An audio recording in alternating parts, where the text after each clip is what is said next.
जय हिंद साथियों। बात कर लेते हैं एक्ट्रेस से महामंडलेश्वर बनी ममता कुलकर्णी के बारे में। जी हाँ, ममता कुलकर्णी यानी कि आज के हमारे जो यूथ हैं शायद वो नहीं जानते होंगे कि ममता कुलकर्णी कौन है, परंतु मैं आपको बताना चाहूंगा सन 1990 के दशक में ममता कुलकर्णी एक सफल अभिनेत्री रह चुकी हैं, जो उस समय की सुपरहिट फिल्में करण अर्जुन तथा अन्य बहुत सारी फिल्मों में काम कर चुकी हैं। इनकी फिल्में उस समय की सबसे ज्यादा सुपरहिट रहती थी, परंतु वही ममता कुलकर्णी अब उस बॉलीवुड की दुनिया, चकाचौंध की दुनिया को छोड़ करके अब पूरी तरीके से सन्यासी का भेष धारण करके अपना स्वयं का पिंड दान कर मंडलेश्वर का पद धारण कर चुकी हैं। महामंडलेश्वर का जो उन्होंने पद धारण किया है वो किन्नर अखाड़े का है। यानी बताना चाहता हूं कि किन्नर अखाड़े में एक पद होता है महामंडलेश्वर का, तथा उससे ऊपर जो पद होता है वो होता है शंकराचार्य का। यानी कि शंकराचार्य का जो पद होता है वो 1 नंबर पे होता है, तथा जो महामंडलेश्वर का पद होता है वो दूसरे नंबर पर आता है। तथा ममता कुलकर्णी को अब यही दूसरे नंबर का पद महामंडलेश्वर का धारण कर रही हैं।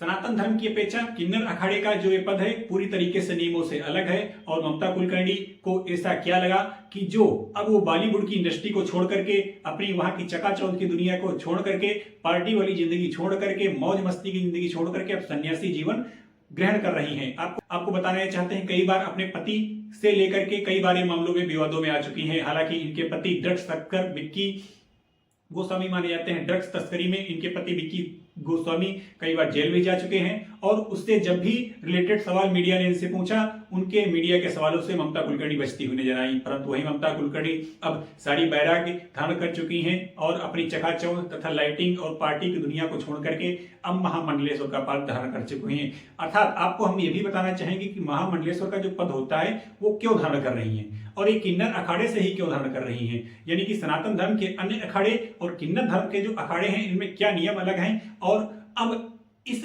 पद को धारण करने के बाद इनके जीवन में क्या परिवर्तन है। जो पद है, यदि आप सनातन धर्म के अन्य अखाड़ों में जो पद है उनको ज्वाइन करते हैं तो आपको गृहस्थ जीवन नहीं जी सकते। संसार की मोह माया से दूर हमेशा भगवा रंग में पहन करके सनातन धर्म का पालन करते हुए दुनिया की इच्छाओं से तथा मोह मायों से विरक्त होकर के एक सन्यासी के रूप में जीवन जीना पड़ता है।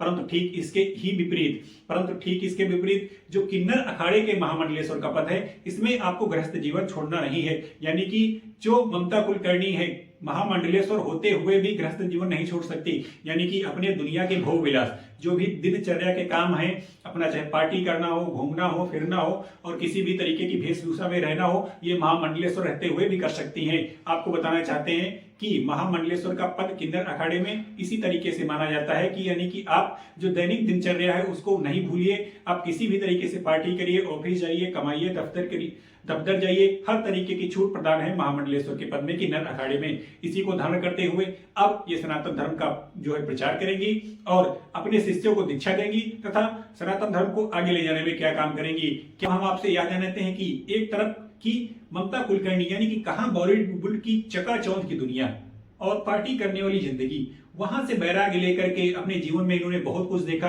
कई बार पति से ड्रग्स के मामलों में फंसी और इनसे सवालों से बचते हुए नजर आई। यानी कि किस तरीके से उन सारी झंझटों को झेलते हुए, उन सारे अफवाहों से या फिर वास्तविकताओं की जिंदगी में रहते हुए ममता कुलकर्णी को अब बैराग्य का रूप धारण किया। इसी के साथ ये महामंडलेश्वर का पद धारण कर चुकी हैं और उसी पर रहते हुए ये सनातन धर्म के प्रचार का निर्वहन करेंगी। आपका इस पर क्या कहना है? यानी कि आपको ये बताना है, क्या किसी महिला का इस तरीके से महामंडलेश्वर बनना तय है? महामंडलेश्वर एक बहुत बड़ा पद होता है जिसके लिए स्वामी रामदेव ने कहा कि हजारों करोड़ों वर्ष की जो है एक आस्था चाहिए, और जो सनातन धर्म में विश्वास चाहिए, और एक तपस्या करनी पड़ती है सालों साल, तब जाके कहीं साधु बाबा या फिर संत बनते हैं लोग। संत बनना एक बहुत बड़ी बात है। यह उनका बयान है, किसका? स्वामी रामदेव जी का। परंतु रामदेव जी से ने कहा कि महामंडलेश्वर का पद बहुत बड़ा पद है, और आजकल तो ऐसा देखने को मिल रहा है कि किसी की भी चोटी बना करके महामंडलेश्वर बनाया जा रहा है, जैसा कि ममता कुलकर्णी के साथ हुआ। आपकी इस पर राय क्या है? क्या ममता कुलकर्णी का महामंडलेश्वर बनाया जाना सही है या नहीं सही है? आपका निजी बयान जो भी हो कमेंट में दीजिए। अगर वीडियो अच्छा लगे तो वीडियो को लाइक शेयर कीजिएगा और चैनल को फॉलो सब्सक्राइब करना न भूलिएगा। तब तक के लिए जय हिंद, जय भारत।